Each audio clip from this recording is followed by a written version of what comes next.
नमस्कार, जय हिंद। स्वागत है आप सभी विद्यार्थियों का आपके अपने YouTube प्लेटफॉर्म उदय स्टडी क्लासेज और उदय एजुकेशन 2.0 में। विद्यार्थियों, इस वीडियो में बात करेंगे अर्धवार्षिक परीक्षा 2022-23 की दृष्टि से इम्पोर्टेंट कक्षा 8वीं के हिंदी विषय के पेपर के बारे में, जिसके बारे में आप लगातार कई दिनों से कमेंट भी कर रहे हैं और लगातार मेरे को मैसेज कर रहे हैं कि सर आप हमारे हिंदी का पेपर डालिए, एग्ज़ाम नज़दीक में आ चुके हैं। तो बिल्कुल आप सभी विद्यार्थियों के कमेंट को ध्यान में रखते हुए मैं ये वीडियो बना रहा हूँ और आपके लिए रियल पेपर लेके आया हूँ। बिल्कुल सारे प्रश्नों के उत्तर भी साथ में लिखे हुए हैं और अगर आपको इस पेपर की पीडीएफ चाहिए तो भी मैं वीडियो के बीच में या फिर अंत में कहीं पे भी बता सकता हूँ कि पीडीएफ कहाँ पे मिलेगी। तो इसके लिए आप सभी विद्यार्थियों को वीडियो को अंत तक देखना पड़ेगा और कक्षा 8 के सारे विषय के पेपर देखने के लिए इस चैनल को आप सब्सक्राइब जरूर कर लीजिएगा। ये बिल्कुल फ्री है। वीडियो के पास में देखिए, यहाँ पे हमारा उदय एजुकेशन या फिर उदय स्टडी क्लासेज नाम दे रखा है। इसके आगे देखो सदस्यता लें या फिर सब्सक्राइब करें, ये लिखा हुआ है ना, इसके ऊपर आप क्लिक कर दो ताकि ये चैनल को आप सब्सक्राइब कर लोगे तो आपके कक्षा के सारे विषय के पेपर हैं वो आपको समय समय पे मिलते रहेंगे। वीडियो को अंत तक देखना है, बीच में या फिर अंत में कहीं पे भी बता सकता हूँ कि पेपर कहाँ पे मिलेगा। चलिए, पहला प्रश्न है आपका बहुवैकल्पिक प्रश्न रहेगा। इसके अंतर्गत आपके अवसाद वाले प्रश्न रहेंगे और कुल 4 प्रश्न इसके अंतर्गत रहने वाले हैं। तो इसमें क का देखिए, प्रत्युष शब्द का अर्थ है, यानी प्रत्युष शब्द है, इसका अर्थ क्या होता है? सायकाल, शीघ्र, प्रातःकाल या फिर दोपहर। तो विद्यार्थियों, इसका सही आंसर क्या हो जाता है? बिल्कुल ऑप्शन नंबर ब रहेगा इसका सही आंसर, यानी प्रातःकाल होता है। प्रत्युष का मतलब होता है प्रातःकाल यानी सुबह। ख देखिए, दीवाने संचार में संबंध रखते हैं आत्मीयता का, स्नेह का, कटुता का या फिर समान भाव का। तो दीवाने हैं संचार में समान भाव का संबंध रखते हैं। ऑप्शन नंबर द रहेगा इसका सही आंसर। विद्यार्थियों, अगर आपको आंसर आता है तो आप भी कमेंट में जरूर लिख सकते हैं ताकि मुझे भी पता चल सके कौन कौन विद्यार्थी है वो अच्छे से तैयारी करके आए हैं। ग देखिए, भगवान के डाकिए किसे कहा जाता है? पक्षी को, बादल को, पक्षी और बादल दोनों को या फिर नदी को। तो विद्यार्थियों, भगवान के बादल है वो पक्षी को भी कहा जाता है और भगवान के डाकिए पक्षी को भी कहा जाता है और बादल को भी कहा जाता है। तो ऑप्शन नंबर स रहेगा इसका सही आंसर। ग देखिए, भारत की पहली बोलती फिल्म के नायक कौन थे? भारत की जो पहली बोलती फिल्म थी उनके नायक कौन थे? तो उनके नायक थे विट्ठल जी, ठीक है ना। तो ऑप्शन नंबर ब रहेगा इसका सही आंसर। अगला प्रश्न आपका दूसरा है जो कि रिक्त स्थान की यानी खाली जगह की पूर्ति करनी है। पहला देखिए, इसमें पक्षियों की आंख पर खाली जगह है। क्या है पक्षियों की आंख पर? वो यहाँ पे आपको लिखना है, आगे उत्तर दे रखा है। ख देखिए, दुनिया का तमाम साहित्य खाली जगह पर केंद्रित हैं। तो दुनिया का तमाम साहित्य है वो पत्रों पर केंद्रित है, तो यहाँ पे आपको लिखना है पत्रों, ठीक है। ग देखिए, बस को देखा तो खाली जगह उमर पड़ी। क्या उमर पड़ी? श्रद्धा, ठीक है ना। तो यहाँ पे आपको लिखना है श्रद्धा, ठीक है। और ग देखिए, गांव में मेरा खाली जगह का समय अधिकतर बदलू के पास ही बीतता था, यानी दोपहर का समय, ठीक है ना। तो यहाँ पे लिखोगे आप दोपहर। तीसरा प्रश्न देखिए, सारे प्रश्नों के उत्तर लिखे हुए हैं और मैं बताने की कोशिश कर रहा हूं, तो फटाफट वीडियो को आगे बढ़ाऊंगा ताकि आपका भी ज़्यादा समय वेस्ट ना हो। तीसरा प्रश्न देखिए, अनंत से मिलन से क्या अभिप्राय है? अनंत से मिलन से क्या अभिप्राय है? तो अदृश्य परमात्मा से मिलन, यानी इसका मतलब होता है अनंत से मिलन। चौथा प्रश्न है कि बदलू ने अपनी गाय क्यों बेच दी थी? तो बदलू ने अपनी गाय को क्यों बेच दिया था? क्योंकि उनका धंधा है ना ठप हो गया था। तो यहाँ पे आप लिखेंगे धंधा ठप होने से बदलू ने अपनी गाय को बेच दिया था। पांचवा प्रश्न देखिए, दीवानों का जीवन का लक्ष्य क्या था? यानी दीवाने थे, उनके जीवन का लक्ष्य क्या था? तो इनका लक्ष्य था देश की आज़ादी के लिए अपने जीवन का समर्पण करना, यानी अपने देश की आज़ादी के लिए अपने जीवन को ही न्यौछावर कर देना। छठा प्रश्न देखिए, कविवर रविंद्रनाथ ठाकुर ने भगवान से क्या प्रार्थना की थी? तो कविवर रविंद्रनाथ ठाकुर ने भगवान से यही प्रार्थना की थी कि हे प्रभु, मुझे ऐसी शक्ति दे दो कि मैं तुम्हारे ऊपर संदेह ना करूं, यानी तुम्हारे ऊपर शक ना करूं। सातवां प्रश्न देखिए, निम्नलिखित पंक्तियों का भाव स्पष्ट कीजिए। इन्हें आगे जो लाइनें दे रखी है इनका क्या करना है आपको? भाव स्पष्ट करना है। अभी भी कहता है कोई किसी को कि जल्दी आ जाओ, कि अब, इसका भाव क्या हो जाएगा? तो इसका भाव ये होगा विद्यार्थियों कि इस संसार में अभी भी किसी के सुख और दुख का या फिर किसी को निरंतर बढ़ते रहने की प्रेरणा देने का ध्यान रखने वाले लोग मौजूद है, यानी भले लोग भी मौजूद इस संसार में हैं। आठवां प्रश्न देखिए, भेड़ साल से क्या अभिप्राय है और भेड़ों ने क्या उद्यम मचाया था। तो भेड़ साल से क्या अभिप्राय है, सबसे पहले तो वो देखेंगे। तो एक को देखकर सभी वैसा करने लगती हैं, यानी भेड़ें क्या करती हैं, एक जैसा काम करती हैं। यानी एक आगे कहीं खेत के अंदर घुस गई है तो बाकी वाली भी घुस जाती है, एक टोली बना के खड़ी रहेगी तो बाकी वाली भी उनके पास में ऐसे खड़ी रहेगी, यानी ये होती है भेड़ साल। तो एक को देखकर सभी वैसा करने लगती हैं और दिन भर की भूखी भेड़ें दानों का सूप देखकर उस पर लिपट पड़ी थी। नवा प्रश्न देखिए, सिनेमा ने बोलना सीखा, इसका क्या अभिप्राय है? यानी सिनेमा ने बोलना सीखा, इसका अभिप्राय क्या है? इसका मतलब क्या है?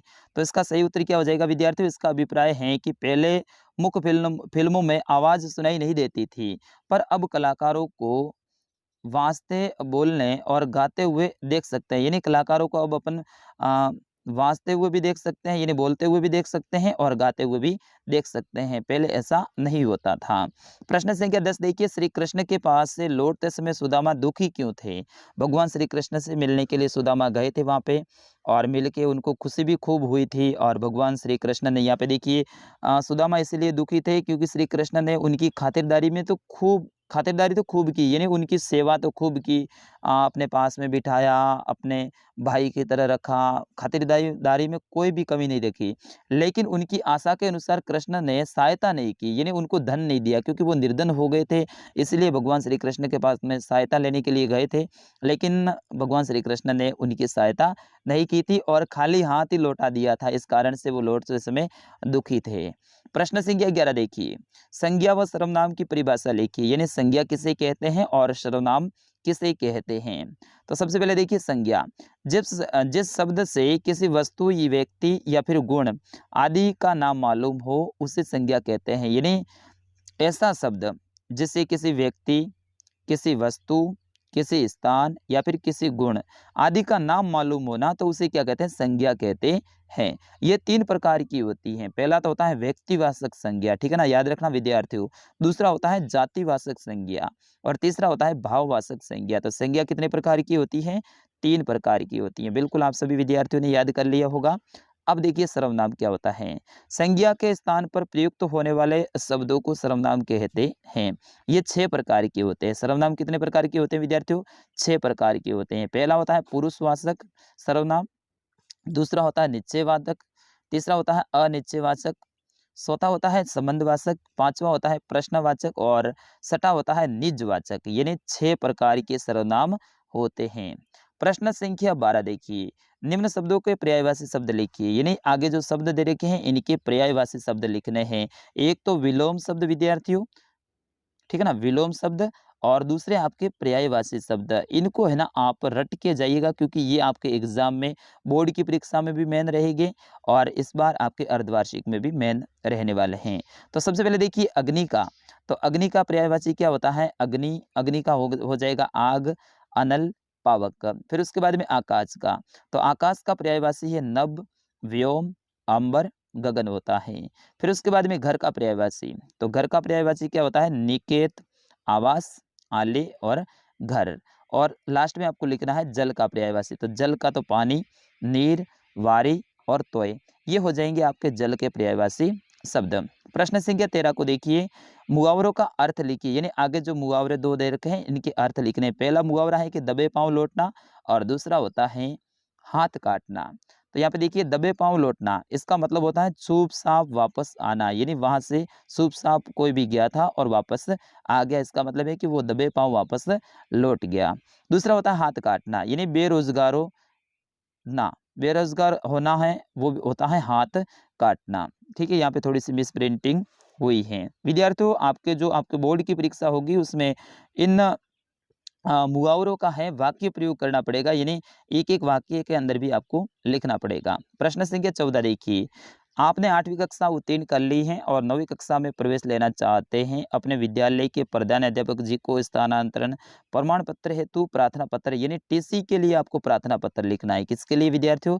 टीसी के लिए प्रार्थना पत्र लिखना है। इस प्रकार से आपको लिखना है। मैं थोड़ा सा पढ़ के भी बता देता हूँ ताकि आप सभी विद्यार्थियों को याद भी हो जाए। सबसे पहले आपको लिखना है सेवा में, फिर उसके बाद में यहाँ पे थोड़े से कॉमा कर देनी है, फिर उसके बाद में श्रीमान प्रधानाध्यापक महोदय, फिर उसके बाद में स्कूल का नाम नीचे लिखिएगा, राजकीय माध्यमिक विद्यालय गुमनानपुरा कोटा, ठीक है ना, गुमानपुरा कोटा। इस जगह पे आप अपने विद्यालय का नाम भी लिख सकते हैं। विषय है टीसी प्राप्त करने हेतु प्रार्थना पत्र। फिर उसके बाद में महोदय लिखना है। थोड़ी सी जगह छोड़ने के बाद में यहाँ से शुरू करना है कि निवेदन है कि मैंने आपके विद्यालय से 8वीं कक्षा उत्तीर्ण कर ली है और मैं 9वीं कक्षा में अन्य विद्यालय में प्रवेश लेना चाहता हूँ या फिर चाहती हूँ, और इसके लिए मुझे टीसी यानी शाला स्थानांतरण प्रमाण पत्र की आवश्यकता है। अतः प्रार्थना है कि मुझे टीसी प्रदान करने की कृपा करें। और फिर उसके बाद में प्रार्थी आपका नाम लिख देना है, फिर दिनांक लिख देनी है। और अंतिम प्रश्न आपका रहेगा 15वां, निम्नलिखित में से किसी एक विषय के ऊपर निबंध लिखना है, यानी आपको लेख लिखना है। निबंध का मतलब क्या होता है, लेख होता है। तो लेख लिखना है, बड़ा सा लिखना है। लगभग आप कोशिश कीजिए कि 100 से लेके 150 या फिर 200 250 शब्दों तक आप बड़ा सा है ना निबंध लिख दें। तो यहाँ पे देखिए अ में देखिए वायु प्रदूषण, ये वेरी इंपॉर्टेंट है आपके एग्जाम की दृष्टि से। फिर उसके बाद में जल संरक्षण के बारे में, ये भी वेरी इंपॉर्टेंट हैं। होली के ऊपर निबंध आप याद कर लीजिएगा और स्वतंत्रता दिवस के ऊपर भी आप निबंध याद कर लीजिएगा। ये सारे के सारे निबंध हैं आपके एग्जाम की दृष्टि से काफ़ी इंपॉर्टेंट रहने वाले हैं। तो विद्यार्थियों, ये था कक्षा 8 का हिंदी विषय का पेपर। बिल्कुल आशा करता हूँ कि आप सभी ने पूरा देखा है और अच्छे से सारे प्रश्नों को तैयार भी कर लिया है। अब विद्यार्थियों, मैंने शुरुआत में ही आपसे वादा किया था कि इस पेपर की पीडीएफ है, यानी पूरा का पूरा पेपर है, आपको डाउनलोड करने के लिए मैं बताऊंगा। तो बिल्कुल ये पेपर है आपको हमारी वेबसाइट पे मिलेगा। अब वेबसाइट कौन सी है, तो यहाँ पे आपको गूगल में जाके सर्च करना है www.